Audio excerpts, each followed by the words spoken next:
kada iš tėvų mes paveldime genų struktūrą, genų kūrybą, kurią mums duoda du tėvai, tai ir mama, ir tėtis.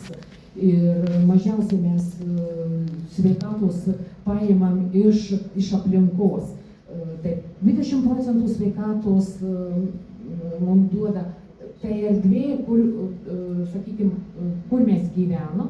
Ir lygiai taip pat čia yra maistas, mityba, ką mes valgom, ką mes vaikam duodam ir ką mes ypatingai, kada būna mama nėštumo metu, ką jinai suvalgo. Kitas momentas, kai sako žmogus, mes esam ir tas pasakyta, kad žmogus sudarytas iš vandens, ten 80%, 70%, tie procentai svyruoja. Tai yra, kada vaikas gimsta taip, tai yra pagrindas, yra vanduo didesnis, bet su metais mes sausėjame ir mūsų to vandens kiekis mūsų organizme mažėja. Bet vanduo mums gyvybiškai yra be galo svarbus ir šiandien dieną iš tikrųjų tai yra labai didelis vaistų vartojimas yra ženkliai pajaunėjęs ir galvojama, kad išgėrėm tabletę ir ta tabletė per mumis praėjo ir jinai išėjo su skysčiais, kuriuos mes pašalinam iš savęs, sakykime, nusėdęs jau visai mumise, bet tai ta cheminė formulė, ta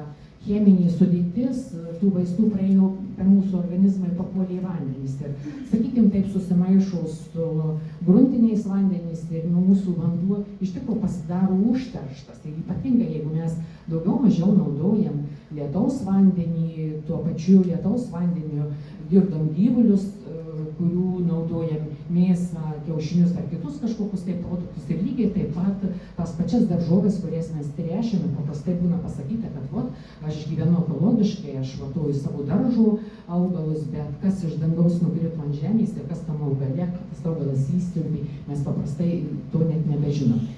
Ir maždaug 8,5% priklauso nuo sveikatos sistemos. Taip, ir jūs matote ant gale skaidrės, ar man viską tiesiog paskaityti? Perskaityti, gerai, sekame skaidrį, taip. Ir kai sako, vaikas niekada neteina pas mumis atsitiktinai, tai yra nei vėjas nepripūtė, nei dulkė neįkrito. Mes turim ruoštis motinystei. Kaip mes ruošiamės tai motinystei? Tai yra, šiandien tikrai testuoju ir aš matau ne vieną jauną merginą, paauglę su dideliu trūkumu vitaminų, mikro, makro elementų. Ir sakykime tai, kad kada pas žmogų trūkumas yra vitaminų, mikro, makro elementų, ar toks žmogus, tapdamas mama, gali pasigimdyti sveiką vaiką? Tikrai nepasigimdys to sveiko vaiko ir paprastai daugumoje pas mumis yra įprasta tai pasakyti, kad sakykime, tai yra mano paveldimosi ligos, mano mama sirgo, mano močiutė sirgo. Tai yra uždaras ciklas, kada pas mumis trūksta kažkokių tai mikroelementų, mes negalim paskutinius iš savęs atiduoti ir pasilikti didelį minusą ir atiduoti būsimam vaikui. Reiškia, pas mane trūksta ir pas vaiką. Motinystėje mes turim ruoštis mažiausiai, galvoti iš anksto, ką mes po savęs paliksim. Vaikus mes turim gimdyti ne tam, kad mūsų senatvėje prižiūrėtų ir ne tam, kad, sakyčiau, galbūt demonstruoti šeimą arba parodyti, kad tai yra mūsų šeimos atsitvarumas yra. Mes turim galvoti, kad tas žmogus, kuris ateis į mūsų gyvenimą, jis turės turėti pilnavertį vidutinį amžių ir pilnavertę senatvę. Aš visą laiką tą sakau, jeigu pas mumis trūksta, mes pasižiūrėkim ir motinystėje ruoštis moteris turi pradėti mažiausiai prieš 1,5 metų. Vaikinas moteris prieš 1,5 metus, taip vaikinas mažiausiai prieš 1,5 metus. Nes pas vyrus šiandienai daug daugiau trūkumas, sakykime, sveikatos problemų nei natūrai, kad yra. Ne, dar neperšokim sekantis. Kitas yra labai svarbus dalykas, kada mes pasigimdom vaiką ir lygiai taip pat, ką mes pačios maitinamės ir ką mes būsimam vaikui duosim. Nėštumo metu ypatingai reikia žiūrėti, ką dedame į burną. O sakykime, šiandien tikrai mes tam kažkur tai nuėjom į svečius, nes norim kažkokį tai saldumyną pasimti, kažkokį tai skanėstą suvalgyti. Ir mes tą skanėstą, kaip mes jį matuojam? Mes matuojam skoniu, savo gomuriu, bet labai retai mes jį paverčiam, pasižiūrėti sudėtim ir kokybė. Ir paskutiniu metu, kad nueini į parduotuvę, tikrai tu norisi kažkokio tai saldumyno ir tu pasižiūrėjai, kad yra palmių aliejus. Labai gerai, jeigu kažkur tai yra rapsų aliejus, bet man atrodo tikrai dauguma matot Facebook'e pasidalinimus, kaip rapsų užvalgė, užėdė, laukiniai žvėrys tiesiog tampa agresyvūs, nevaldomi savo, nekoordinuoja savo veiksmų, lygiai tas pats ir pas žmogų darosi. Labai retai, kada yra gaminiai pagaminti ant sviesto, daugiausiai yra judinti riebalai, ką tai duoda judintas riebalas. Iš visi šitie saulėgrąžų aliejai, tai yra uždaro ląstelė, nėra apykaitos ląstelė. Jeigu pas mumis uždaryta ląstelė pūva iš vidaus, mes iš vidaus pūva. Ir tokiu būdu mes einame į ankstyvas ligas. Kitas momentas labai svarbu ir tai, kad, kai sako, nėštumo metu mes bijom priaugti svorių. Jeigu mes pasiruošim motinystėje, mes mūsų organizme turėsim viską, tas, kas mums yra reikalinga, ir mes žiūrėsim tą, ką mes valgom, tai tikrai nebus nei patinimų, nei paburkimų, nei lyšno prikarautų, priaugtų svorių ir neturėsim mes tikrai problemų. Tai sekantį skaidrį, aš manau, jūs pasistengkite, jūs skaitykite, nes man tikrai nepatogu pasisukti skaityti. Ir kadangi tikrai vėl pabrėžiu aš tai, kad aš dirbu su biorezonansu. Ir šiandien dienai tiesiog norėčiau daug dalykų paliesti iš gyvenimo, kas yra. Ir kadangi kitiems statau programas ir aš labai džiaugiuosi tie, kurie ateina pas mane, tie, kurie manim pasitikė.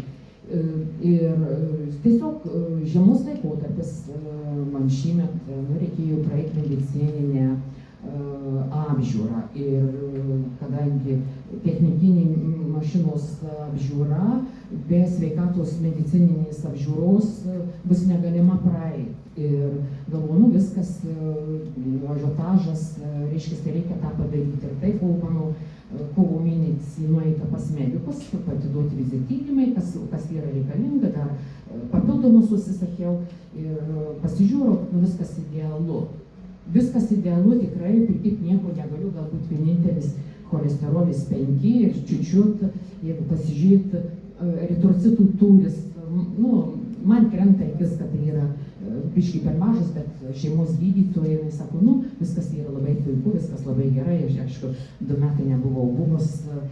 Bet aš jaučiu, kad kažkas tai yra, biškai ne taip, nes labai, sakykime, anksti atsibundu, bet iš lovos taip nesinori išlipti. Ir aš galvoju, labai seniai save testavau, reikia man paimti, save prasitestuoti. Tai rezultatas čia yra mano kovo mėnesio pabaigos.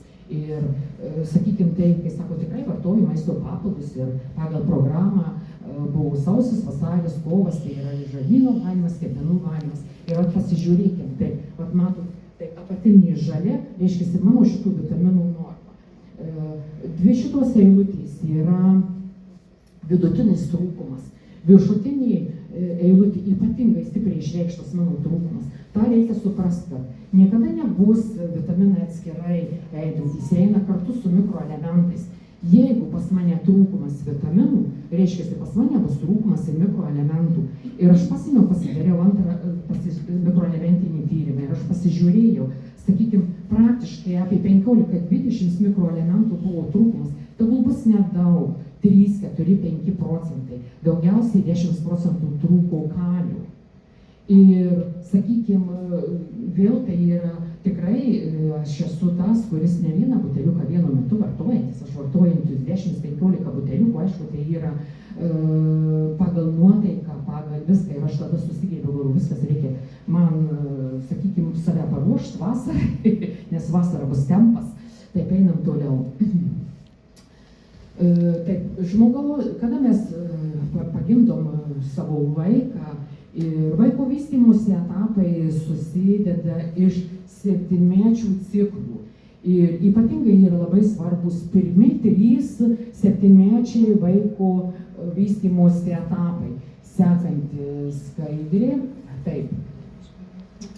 Tai yra pirmas etapas mūsų gimimo, tai yra nuo 0 iki 7.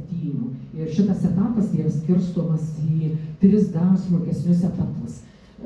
Tai yra nuo gimimo dienos iki 2,5 metų, tai yra aktyviai auga galva, nes vaikas ir žinom, kad gimsta su galva biškiai didesnė negu kad pečiai ir užpakaliukas. Ir čia ypatingai labai svarbu tas laikas, kad, kai sako, kiek mes vaiką maitinsim, ar mes iš viso jį maitinsim. Ir šiandien tokia yra tendencija, kad vaiką maitinti mėnesius, 2-3, viskas labai yra patogu, kaušytės, ten tie visi mišinukai, viskas padeda. Rekomenduotina vaiką maitinti mažiausiai iki 2 metų. Ir nesistengti, kad pieno nebūtų, bet žiūrėk, ką mes pačios į burną dedam, skaitykime etiketėse. Kada mes skaitysime etiketėse ir ignoruosim tuos maisto produktus, kuriuose yra pridėta daugiai visokių kitokių apie ją, jūs tikrai žinot, kokias problemas iššaukė. Ir mes ignoruosim, gamintojas to negamins. Mes leidžiam gamintojui save nuodyti. Leidžiam, mes, viskas nuo mūsų tai priklauso. Antras etapas, kad tai yra nuo 2,5 metų lygi 5 metų formuojasi krūtinės ląsta, tai yra širdis, plaučiai, kepenys, tulžies pūslė, kasa, blužnis. Be galo aktualu, tai yra vitaminų, mineralų šaltinis. Ir šitam laikotarpį, kada, jeigu mes patys žinom, kad pas mumis yra, aš turiu minty ne tik nuo 2,5 lygi 5, bet visas nuo 0 lygi 7 metų, šitas laikotarpis, kuo anksčiau mama bus sąmoningesnė, tuo bus viskas tik geriau. Ir jeigu mes turim patys savo fiziniam kūne jaučiam kažkokius tai trūkumus, galbūt iš jaunystės mes, jeigu mes esam ankstyva mama lygiai 25 metų, mes galbūt nejaučiam to trūkumo, nes tai yra vidinė energija, vidinė jėga yra pas mumis. Bet jeigu mes matom, kad pas mūsų mamą ir močiutė yra problemos, tai va šitoj vietoj mes tuos genetinius trūkumus, kuriuos mes atsinešim, tuos trūkumus mikro-makro elementų, iš ko žmogus esas sudarytas, mūsų laikas papildyti. Ir ką mes galim papildyti? Būtent kokybiškai maitindami vaiką. Taip. Sekantis etapas tai yra nuo 5 lygi 7 metų, tai tas laikotarpis, kada vaikas eina, lipa, bėga, karstosi, atidaro, vėl ir mūsų tada atsiranda disciplina, mes suburiam, mes baudžiam, mes dar kažko tai darom.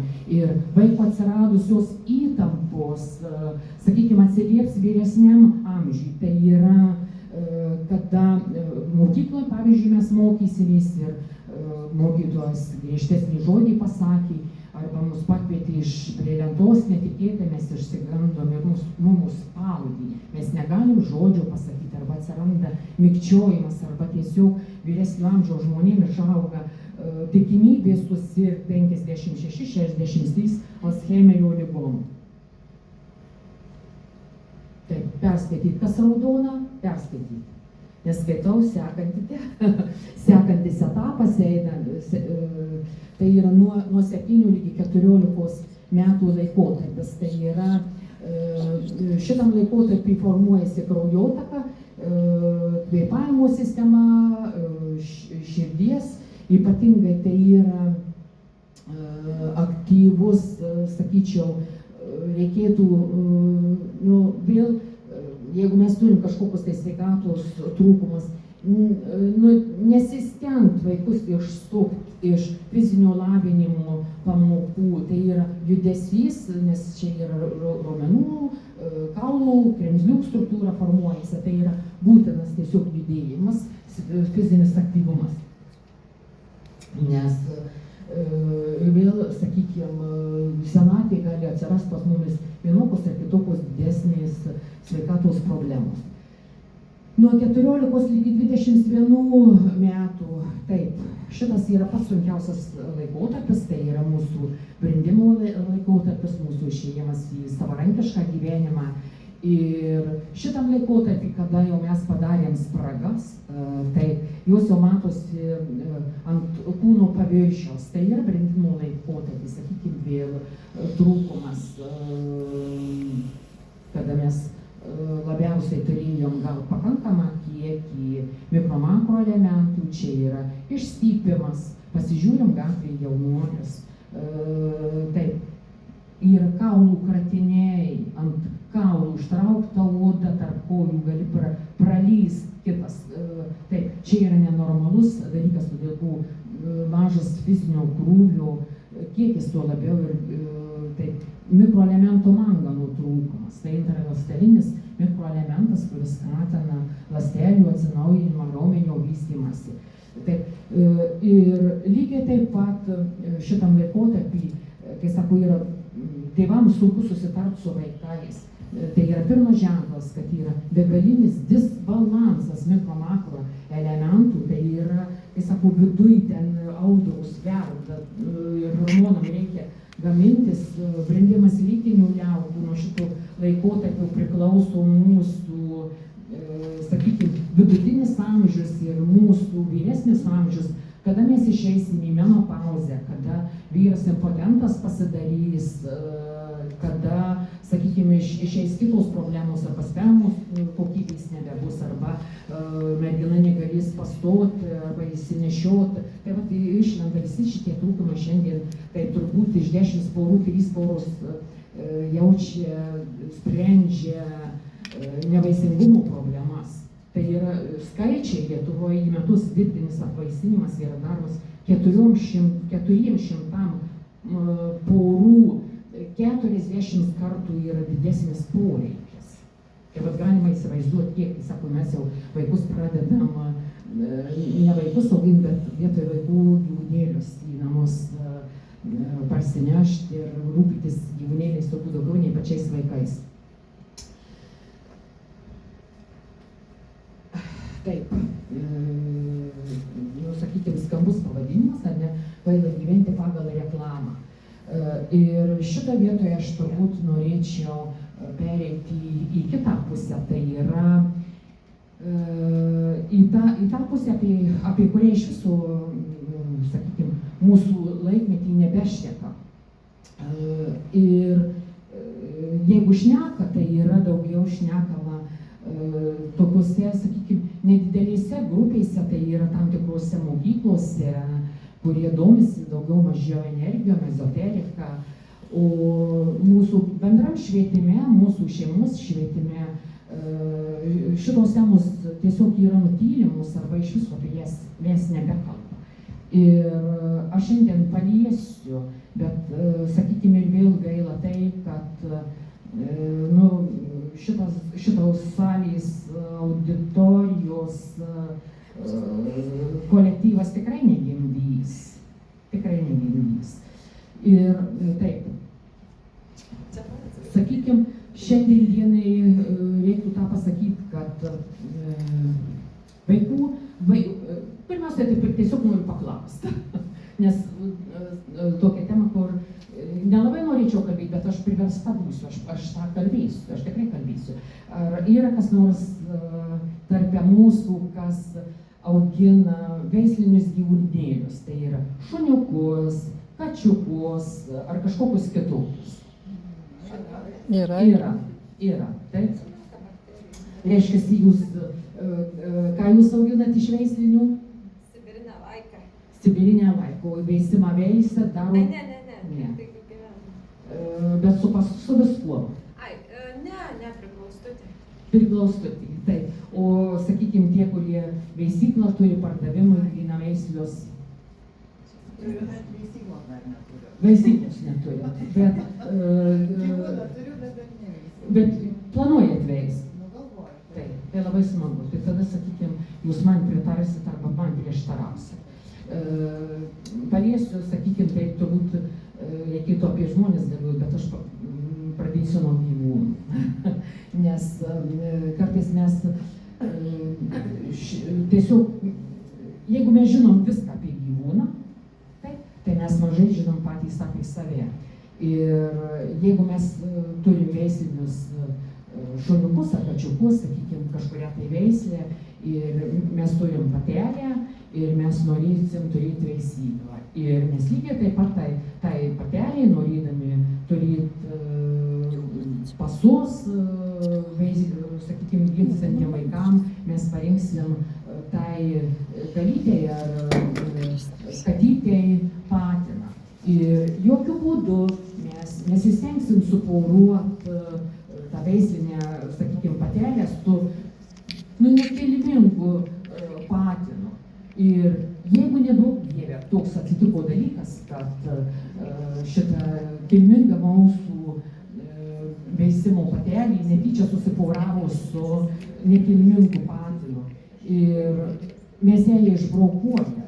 Tai yra, jinai nėra ta patelė, kuri galėtų toliau tos veislės pratęsti palikuonis. O kas pas mumis darosi, sakykime, šeimose, kas pas mumis darosi mokyklose, paauglystės laikotarpiu, iš vis šitom temom nebekalbama. Pas mus į mokyklas, sakykime, ateina taip, seksualinio švietimo, lyčių pripažinimų, ir net nežinau, kaip tai kitaip vadinasi visos tos pamokos. Bet auklėjimo, seksualinio auklėjimo jo iš viso nebėra. Ir šitas auklėjimo nebuvimas duoda didelius minusus. Tai yra pirmiausiai atsiliepia į vaikus, kad vaikai gimsta silpni. Ir dabar tiesiog norėčiau paklausti, pasakykime, nes save kaip moteris, nes kadangi salė tikrai vyrų nebėra, mes galim patvirauti, ar ne? Sako, mes kartais savo kūnų ne visiškai pažįstam. Ir vat kyla klausimas, medikų čia mūsų tarpe yra? Yra, labai smagu. Tai dabar tiesiog, sakykime, mes turim mergystės plėvę. Ar mes žinom, kam jinai yra reikalinga? Medikas, gal man pagelbėsit? Kaip pagelbėsi, kaip aš pati, nes irgi domiuosi gal panašiai, jūs aišku, daktarė, visą aš tik slaugytoja sesutė, bet apsaugot save nuo kitų nereikalingų energijų, saugo save kaip moterį, savo moterišką pradą. Ir kad neleisti kitiems visų tų blogų, gerų ar kitų energijų į save, per save perleisti. Būti tokiai, pilnai, gal, kaip pilnavertei moteriai. Tai aš galvoju, kad jis saugo mus, kad būčiau tikra, graži, tvarkinga moteris. Taip aš galvoju. Labai ačiū. Sakykime, aš tiesiog galvą lenkiu prieš, prieš musulmonų tikybą, tikėjimą musulmonų, todėl kad čia tikrai yra griežti, sakykime, išaiškinimai, griežtos ribos ir viskas. To negaliu pasakyti mūsų krikščionybės, katalikybės tikėjime. Čia yra taip, kai sako, sekso revoliucija. Kuo mes anksčiau pradėsim, kuo mes daugiau partnerių praleisim, tuo mes didesnį gyvenimo patirtį turėsim, arba tas toks išsilakstymas, atsilakstysim, tada šeimoje gyvensim, tada viskas. Taip, tai yra, tą noriu aš pasakyti, kad tai yra pačios klaidingiausios, turbūt mintys yra pasakytos ir, kaip sako, mes gyvenam, bet mūsų gyvenimą planuoja tas, kas valdo pasaulį, tai yra globalistai. Globalistų yra pasakyta, paleis palaidą gyvenimą, tauta, žmonija pati save susinaikys. Ir mums, sakykime, duodama tą mergystės plėvė, todėl kad su pirmu patinu, su kuriuo susipauruos gyvūnėlis, gauna 50% genų pirmo patino. O paskui iš eilės visi kiti palieka savo pėdsaką. Ir paimkim, jeigu mes esam turėję 10-15 partnerių. Ir, kai sakau, mes galim daryti kraujo tyrimą, viskas tvarkoj, bet 100% pasakyti, kad gimęs vaikas yra būtent to ar to tėvo, tikrai to negali. nes visų paliktas pėdsakas, visų, ir kartais šeimoje gimsta vaikas visiškai nepanašus į tėvą, mamą. Ir kadangi, kai sako, mes nuo mažens vaikus mokom tai, kad tu neik, susilaikyk, nesisiauk, ten tai yra tam tikros vietos įsiojimų, o apie sekso kultūrą tos iš viso nebėra. Seksualinio orientavimo pamokos yra skirtos visiškai kitiem dalykam. Toliau grįžtam atgal. Nėra vertybių. Taip, ir sakykime, šiandien dienai turbūt yra, sakyčiau taip, apie 90% moterų patiria prievartą. Tai tegul bus šeimoje prievarta yra patiriama, tegul bus patiriama prievarta mokyklose, studijų metais. Ir paprastai tai yra vyras galvojama, kad jis yra stiprus, jis yra, sakykime, tvirtas. Ir šitą vietoj reiktų turbūt pasakyti vieną, kad mes turim gamtoje saulės užtemimą, mėnulio užtemimą, bet pas mus iš vis sąvokos tokios nėra kaip proto užtemimas. Ir šito proto užtemimas tai yra, kada yra brukama ta seksualinė, sakykime, orientacija ir, kaip sakau, hormonai auga, hormonai kunkuliuoja ir visokie vakarėliai, visokie kitokie dalykai kartais tiesiog padaro jaunuoliui, vyrui, jeigu dar alkoholio išgėrėm ar pakramtėm ten kažkokio tai žalio žolės ar dar kažko tai, ir sukyla tos emocijos, sukyla, sakykime, aistra, ir mes tiesiog pamirštam tokį dalyką kaip jausmas, mes pamirštam tokį dalyką kaip pagarba, meilė, mes pamirštam tokį dalyką kaip, sakykime, priešingos lyties atstovų nenorą, bet mus užvaldė ta fizika, mums reikia ir tas grubumas galbūt priveda prie to, kad pasižiūrėkim kartais paauglių kažkokiose išleistuvėse, kurios artėja, atsitinka ir išprievartavimo, ir muštynių, ir viso kito, vien dėl to, kad mes norim, kai sako, tiesiog lytiškai susilies su tuo žmogum, kuris galbūt nori atstovėti už savo teises, už savo norus, už savo, sakykime, moralę. Ir čia svarbiausia tai yra, šitam laikmetį turbūt mes kopijuojam ir savo šeimos tėvo elgesį, nes ne visada yra darnūs santykiai šeimoje, tikrai ne visada. Dar kitas momentas yra tai, kad mūsų ir panelių lengvabūdiškumas, tas toks, sakyčiau, elgesio išprovokavimas yra tokiam vaikino elgesiui. Grįžtant į tai, kad kaip, sakykime, davest, kad brendimo laikotarpį būtų sveikas vaikas ir kaip brendimo laikotarpį nepražiopsot nuo